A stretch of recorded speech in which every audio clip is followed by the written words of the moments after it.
Una noche muy larga. Desde hace mucho yo había considerado el proceso de dormirme como algo especial. No sé si atípico o extraordinario, pero para mí especial. Quizás se debía a una reflexión que alguna vez había escuchado que sostenía que dormir era morir cada noche y cada despertar un renacer. Y así lo adopté y tomé, y se puede decir disfruté desde entonces, desde siempre. El momento de dejarse estar, de soltar la mente al libre despliegue sin compromisos ni necesidades, fue en cada ocasión sublime. El suspiro profundo que iniciaba la relajación física coincidía con un estado mental que pasaba del paulatino abandono de los problemas y vicisitudes diarias, a veces más dificultoso, problemático y lento que otras, hasta el aleatorio recorrido sin dirección, ni objetivo, ni guía, que me sumergía en imágenes y hasta sonidos y olores imaginadamente caóticos, o no, análisis y planteos profundos o banales, y un sinfín de variadas situaciones y estados sucesivamente experimentados, hasta que todo iba perdiendo consistencia y relevancia, definición e importancia, y me iba sumiendo en el sopor indescriptible que precede al sueño. Ese trance me maravillaba, aun cuando a veces las vivencias, si así podría llamárselas, no eran tan agradables, porque en dichos instantes que nunca pude ni supe mensurar o acotar en el tiempo, se sucedían como en un loco carrusel sensaciones tanto buenas como malas, agradables como terroríficas, que en el desconcertante e inmanejable desfile que no dejaban más que flashes fugaces y a veces febriles. Y siempre, como si un dejo de racionalidad tuviese que existir, como latente en un plano superior, analítico y sensato hasta en esos momentos, yo sopesaba la posibilidad de que así fuese la muerte. Ese pasaje desorganizado, enredado y hasta trastornado de estados mentales, bien podría ser la antesala de la nada o del todo, y ahí, en esa incertidumbre e incomprensión residía y latía la fascinante sensación que me embargaba. El tránsito desbocado y laberíntico en que me sumergía era a la vez embriagador y terrorífico, subyugadoramente incierto, cautivadoramente irreal, o no, y me hundía gradual e inexorablemente en la oscuridad y el vacío inexplicables.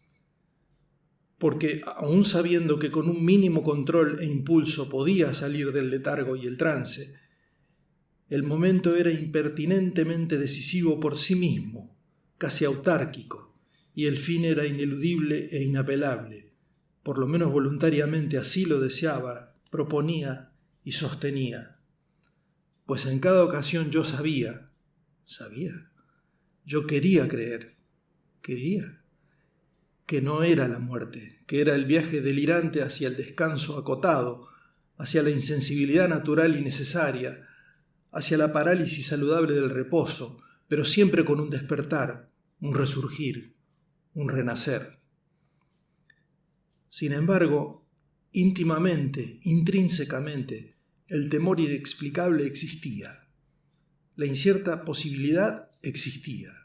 La innegable opción, aún deseada y esperadamente remota, estaba siempre presente, y eso hacía al proceso tan seductor y mágico.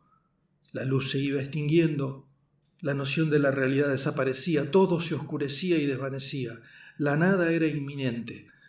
¿Volvería? ¿Sería esa la última vez? ¿Cuántas veces me pregunté si estaba muriendo?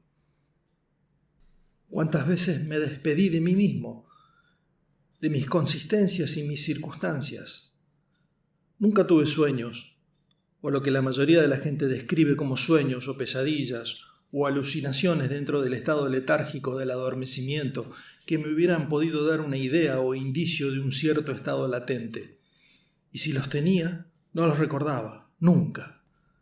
No quedaban registrados en mi mente, nada, ni un detalle, ni una señal.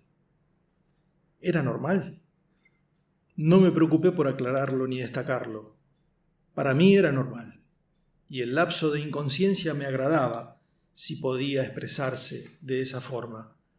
Al menos todo el proceso descripto me colmaba y satisfacía, y cada hundimiento en la ceguera incomprensible, en la desaparición de todos los sentidos me dejaba conforme y era, en mi transcurrir, totalmente natural. Descubrí alguna vez la alteración del suceso onírico, del trance abismal con el alcohol, lo cual abrió una perspectiva diferente, enigmática y más inmanejable aún. Quizás hasta precipitada y más caótica, peligrosa, incluso incontrolable, y hasta llegué a beber solamente para experimentar aquellos momentos de forma distinta, ni mejores ni peores, pero rayanos en la inconsciencia, y aún con el atractivo de la generación de alteraciones incongruentemente atractivas, perdía esa noción de raciocinio sobre el final posible y factible, sobre la alternativa terminal y póstuma que tanto celebraban suponer e imaginar. Entonces solo acudía a la variante del sopor metílico como una ocasional experiencia enajenada, pues prefería la remota conciencia del potencial final irremediable. Así, cada noche o cada día, porque la sensación me inundaba hasta en las eventuales siestas que podía disfrutar, yo repetía y gozaba del trance extremo, del pasaje fronterizo de la plenitud a la nada, del todo al cero, hasta que llegaba invariablemente el despertar, el desentumecimiento de cuerpo y sentidos, la vuelta a la vida y el alivio, la distensión, y por qué no admitirlo, el festejo silencioso, la satisfacción íntima del retorno, consciente y percibido, y por más natural y repetidamente que ocurriese, celebrado y disfrutado. Pero un día, no distinto de cualquier otro, una noche tal y como tantas, me hundí en el placer del proceso, en el intervalo lúdico del traspaso, pero algo fue distinto. La negrura se hizo tangible, la oscuridad me rodeaba y yo era consciente de ello. Me debatía en algún lugar o estado como nunca había experimentado hasta entonces. Extraños resplandores y destellos quebraban lo invisible, visiones fugaces indescifrables, rostros horrendos, figuras angelicales, situaciones de agresión y violencia, ataques y torturas, y seguidamente caricias y pasiones, personas conocidas y queridas, alternaban con otros totalmente extraños e incongruentes, paisajes beatíficos y bellos que no es que veía sino sentía, en todo el sentido de la palabra que no sé si se alcanza a describir la vivencia. Era un revuelto de sensaciones, un amasijo desordenado de percepciones frenéticas y sensiblemente inconmensurables. Dolor, llanto, alegría, beatitud, risa histérica, paz, pavor, explosiones sensoriales como las que se sienten en los orgasmos, pánico, exaltación, euforia, tristeza, terror, todo a la vez. Ni siquiera puede decirse sucesivo, todo desordenadamente dispuesto o acometido. No encuentro la palabra que interprete las infinitas secuencias. Todo imprevisible e imprevisto, infinito y fugaz, eterno o simplemente indefinido en el tiempo, indescriptiblemente bello y pavoroso a la vez. Y desperté.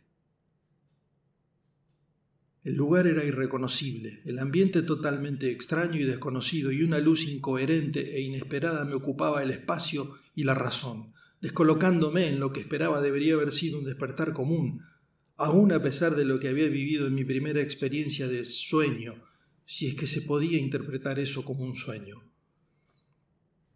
Pero a medida que recuperaba la conciencia me daba cuenta de que nada estaba bien. La más mínima intención de movimiento de cualquier parte de mi cuerpo era un latigazo de dolor.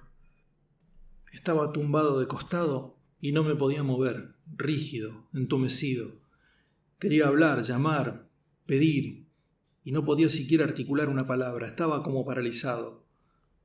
Solo atiné a abrir más los ojos venciendo el suplicio de la luz y tratando de ubicarme.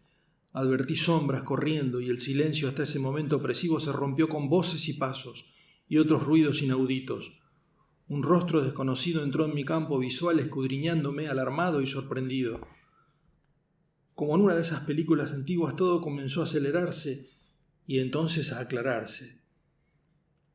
No voy a describir todo el proceso traumático y extremadamente doloroso de mi despertar, pero entendí que estaba en una sala de hospital Y tal como me dijeron después que empecé a recuperar conciencia y movilidad y tras muchos cabildeos y evasivas de médicos y de enfermeras, allí había pasado los últimos 3 años en estado de coma.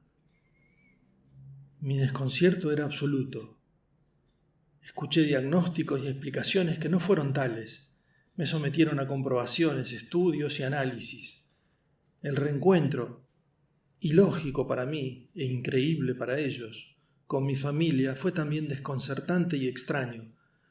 Prácticamente me habían dado por muerto, o al menos irrecuperable, y aún con esperanza se habían resignado a una situación incomprensible y demostraban con afecto y muestras de alegría e incredulidad mi regreso a la vida. Y me costaba entender tanta efusividad y festejo sobre lo que para mí había sido solo una mala noche. La realidad traía revelaciones inexplicables. Los hechos irrefutables demostraban una situación inconcebible. Todo mi cuerpo estaba cubierto de arañazos, cortes, golpes y heridas que a lo largo de esos 3 años no lograron curar, ni remediar, ni prevenir y mucho menos explicar. Me atendían, suturaban, cerraban y volvían a producirse, solos, incomprensible, pero incuestionablemente. Una herida se cerraba y al otro día al lado otra se abría. Aparecían rasguños y golpes como si un agresor iracundo me atacase todo el tiempo. Las uñas de mis manos estaban gastadas y quebradas, y no había forma de restaurarlas. Las yemas de mis dedos sangraban profusa y continuamente, casi permanentemente, como si hubiese caído en el fondo de un pozo de piedra y hubiese rasguñado ingente y febrilmente las paredes, enloquecidamente tratando de salir y escapar. Lo insólito, lo absurdo y sorprendente era que todo ocurría mientras permanecía inmóvil, acostado en la cama de un hospital, y a ojos vista de todos, controlado, monitoreado y vigilado, inmóvil y exánime, y sin embargo víctima de evidentes pero invisibles ataques y violencia. Nadie podía explicarlo. Todos me rehuían y evitaban mis preguntas y requisitorias para las cuales no había respuesta, afligidos, perplejos y espantados. Desde el momento de mi despertar, la situación clínica comenzó a cambiar en cuanto a la recuperación. Ya no había reincidencia de heridas ni golpes, lo cual hacía más inexplicable e incongruente la cuestión. Las anomalías ya existentes cicatrizaban y curaban, y mi cuerpo entero volvía lenta y paulatinamente a la normalidad, al menos a la normalidad que cabía esperar después de una situación tan inconcebible como la sufrida. La evidencia de mi mejoría debería haberme dado calma, tranquilidad y esperanza, pero una sensación de terror me embargaba y aún hoy persiste. Sé que me drogan, pues caigo en periodos de inconsciencia sin darme cuenta, y que aunque reconozco y agradezco, ya que ayudan a mi alivio y recuperación, me espantan y horrorizan. Las incógnitas y preguntas se suceden y me torturan. ¿Qué me pasó? ¿Cómo pasó? ¿Por qué? Mi vida se ha convertido en un continuo sobresalto y solo las medicaciones y medicamentos me mantienen mínimamente cuerdo. Las voces familiares y queridas de consuelo y protección y las permanentes acciones terapéuticas psicológicas no logran estabilizarme y tranquilizarme. Mi futuro es incierto y aterrador. No quiero volver a dormir.